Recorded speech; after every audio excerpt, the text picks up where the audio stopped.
जब आप लोग प्रेगनेंसी प्लान कर रहे हैं तब सबसे ज़्यादा आपको यही रहेगा कि हम इसी महीने कंसीव कर लें, क्योंकि पूरा महीना मेहनत करते हैं। यदि आप ट्रीटमेंट ले रहे हैं तो मेडिसिन भी लेते हैं, साथ में डाइट एक्सरसाइज सब फॉलो करते हैं। फिर एंड में आते आते पीरियड आ जाए तो बहुत ही ज़्यादा फ्रस्ट्रेशन रहता है कि और कितना करना पड़ेगा, क्योंकि बाकी कोई भी ट्रीटमेंट हो वो कुछ ही महीने में ख़त्म हो जाती है, या तो कुछ दिन या ज़्यादा से ज़्यादा कुछ महीने। लेकिन ये चीज़ ऐसी है कि हर महीने ज़ीरो से शुरू करना पड़ता है, और ये वहाँ पे कब ख़त्म होगी ट्रीटमेंट आपको अंदाज़ा भी नहीं रहता है। और ये ट्रीटमेंट इतनी ज़्यादा वहाँ पे लेंदी रहती है, कभी कभी फ्रस्ट्रेटिंग रहती है, क्योंकि इस रिपोर्ट को ये कराओ, इस दिन ये करो, इस दिन वो ना करो, रिलेशन रखो, इच्छा हो ना हो रखना पड़ता है। और ऐसे में जब कंसीव नहीं होता तो हम बहुत ज़्यादा फ्रस्ट्रेशन में आ जाते हैं, डिप्रेशन में आ जाते हैं। तो यहाँ पर हम शेयर करेंगे आपके साथ कि कुछ सिम्टम आपको दिखेंगे। यदि आप प्रेगनेंसी कंसीव कर गए हैं तो बॉडी में ये सिम्टम आपको दिखाई देंगे। अब वहाँ पर हम खुद बोलते हैं कि आप स्ट्रेस ना लें, सिम्टम के ऊपर इतना ज़्यादा ध्यान ना दें, लेकिन हमारे खुद के पेशेंट जिनको हम खुद अपॉइंटमेंट के टाइम पे हॉस्पिटल विजिट में समझाते हैं कि ये गलती नहीं करनी है लास्ट के टाइम पे, लेकिन फिर भी मेरी इनकी शादी थी तो मैंने बाल धो लिया, या फिर इच्छा थी तो हमने रिलेशन रख दिया, या फिर मुझे यही जाना पड़ा, या फिर हमें ये, तो एंड के टाइम पे कुछ ना कुछ मिस्टेक कर देते हैं। तो वहाँ पे हम मेन 3 सिम्टम बोलेंगे। आप ज़्यादा मात्रा में तो सिम्टम रहेंगे, छोटे बड़े सिम्टम हर एक लेवल पे दिखाई देंगे प्रेगनेंसी कंसीव हुई तो, लेकिन ये 3 प्रेगनेंसी के सिम्टम इनिशियली दिखाई देते। इनिशियली यानी कि आपके ओव्यूलेशन के 7-8 दिन के बाद, यानी कि आपकी नॉर्मल साइकिल रहती है, यदि 28 दिन की साइकिल रहती है तो 22 दिन के आसपास आपकी बॉडी में ये सिम्टम दिखाई देंगे। अब सबसे पहला सिम्टम जो आपकी बॉडी में फील होगा वो रहेगा, जैसे देखो ये सिम्टम किसके रहेंगे, सिम्टम यानी कि वो आपके अंदर हार्मोन के सिम्टम रहेंगे। जैसे ही बच्चा चिपकेगा, बच्चा उसके अंदर बीटा एससीजी बनाएगा तो बॉडी में बीटा एससीजी आएगा।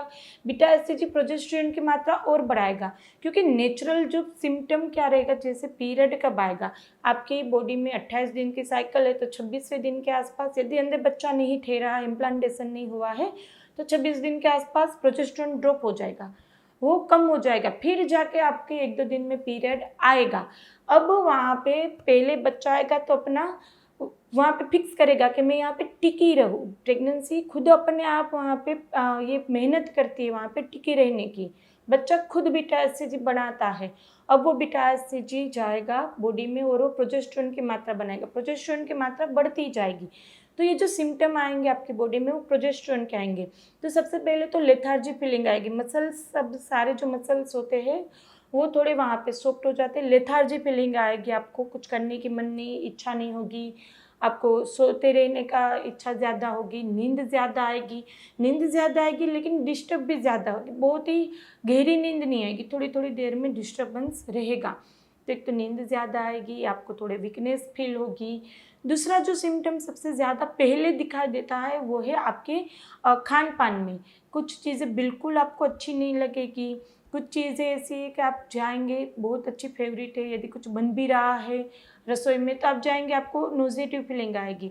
तो नोज़ेटिव फीलिंग आना, मुंह का टेस्ट वोमिटिंग, यानी कि शुरुआती दिनों में आपको ऐसा नहीं है कि आप वोमिट ही कर देंगे, लेकिन मुंह में पानी आएगा, पूरा दिन आपको मुंह में पानी वाला सिम्टम रहेगा। कोई ज़्यादा और नोज़िया भी बहुत ज़्यादा मात्रा में नहीं रहेगा, ना ही बहुत ज़्यादा मात्रा में वोमिटिंग रहेगी इनिशियली, लेकिन एक मुंह में पानी आना, बार बार आपको जी खट्टा होना जो बोलते हैं ना वो रहेगा। कुछ सोल्टी खाने की इच्छा ज़्यादा बढ़ जाएगी, दूसरा कुछ ऐसा होगा खट्टा खा लूँ मैं, तो ये सब चीज़ें मुंह के टेस्ट को ठीक करती है।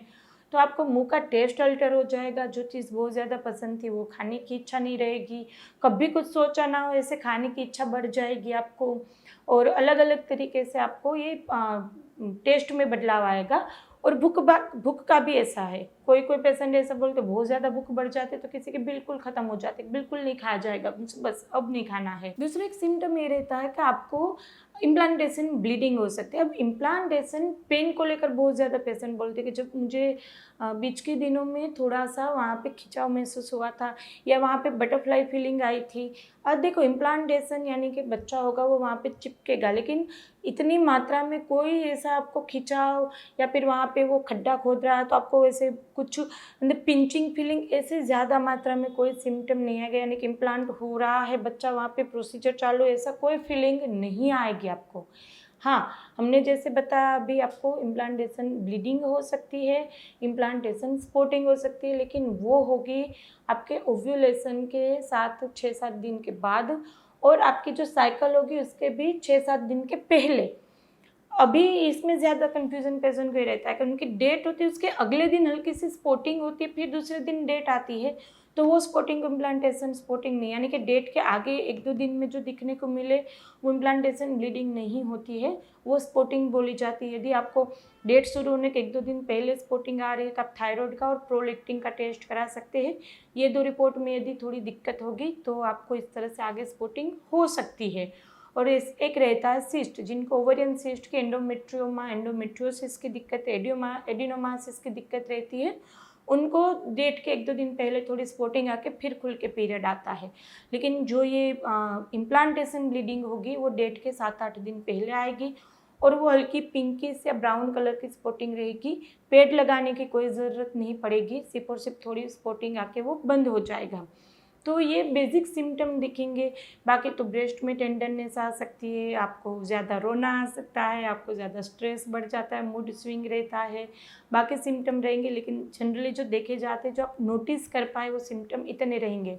और आपको सिम्टम महसूस हो रहे हैं और ना हो रहे तो भी आप इतना ध्यान रखें इम्प्लांटेशन को सक्सेस बनाने के लिए कि लास्ट के 4 दिन, यानी कि जो पीरियड आने वाला हो, आपकी साइकिल चाहे कोई भी हो, आपकी साइकिल के जो लास्ट के 4-5 दिन हो, उसमें आपको बाल नहीं धोने हैं, आपको रिलेशन नहीं रखना है, हेवी एंटीबायोटिक्स नहीं लेनी है, पैरासीटामोल वगैरह पेन किलर ले सकते हैं।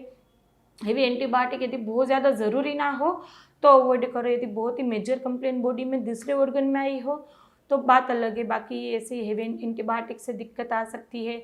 ट्रैवलिंग करना, यानी कि अच्छी रोड हो तो कर सकते, बहुत ही ख़राब रोड पे लंबी ट्रैवलिंग करनी है तो वो कभी कभी दिक्कत कर सकता है।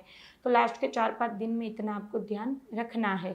यदि आपको वीडियो अच्छा लगे तो इसको लाइक कर दीजिएगा, ज़्यादा से ज़्यादा लोगों को शेयर कीजिए ताकि उनको भी पता चले। और यदि आपको प्रेगनेंसी रुकने में दिक्कत आ रही है, अभी नेचुरल कंसीव के लिए आपको मना कर दिया और बोला है कि आप नेचुरल कंसीव नहीं कर पाएंगे, आपको सर्जरी की ज़रूरत है या फिर IVF की ज़रूरत है, तो उससे पहले हम आपको सजेस्ट करेंगे एक बार हमारी चैनल को विजिट कीजिए। इसमें फीडबैक्स रहते हैं पेशेंट के, वो देखिए कितनी ईजीली, कितनी अच्छे से होम्योपैथिक मेडिसिन से आप नेचुरल कंसीव कर सकते हैं।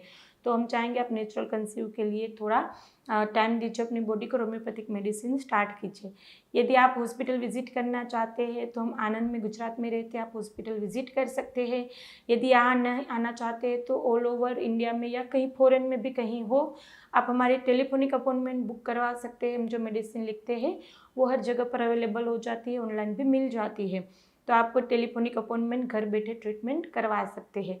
तो चलिए फ्रेंड्स, ज़्यादा से ज़्यादा लोगों को शेयर कीजिएगा, और अभी तक चैनल को सब्सक्राइब नहीं किया तो कर लीजिए, आपके लिए बिल्कुल ही फ्री है। चलिए फिर जल्दी से मिलेंगे, तब तक के लिए stay healthy, stay happy, bye.